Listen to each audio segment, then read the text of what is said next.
So let's break down a Space Marine chapter. As you probably know, a Codex-compliant chapter can have 1,000 Space Marines. However, there are a lot of units that are not accounted for in that. Like in the chapter command, Calgar is my chapter master, but he has a bunch of honor guards, which don't count for the 1,000. And, like, over 1,000 chapter equerries. These are your chapter serfs. Sometimes they're assigned to an individual Space Marine. Sometimes they're just cleaning everybody's gear, but none of these count for the 1,000. And then in the armory, none of the tech marines there count towards the 1,000. None of the apothecaries, none of the librarians. Chaplains are not here, but they also don't count.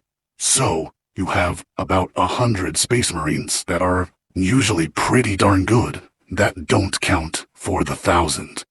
And then the company captains, those captains don't count towards the 1,000 either. They're under the chapter master, but they have 100 soldiers, each 100 Space Marines, and many of them have dreadnoughts. Those don't count for the 1,000. So you've got, like, a score of dreadnoughts ready to go. And lastly, the scout company, there are 100 Space Marines there, but they're all leading scout squads. The scouts are like Space Marines in training. Like, I remember my days, those were pretty darn rough. Because you don't have power armor, you're doing a lot of scouting, a lot of the bad jobs.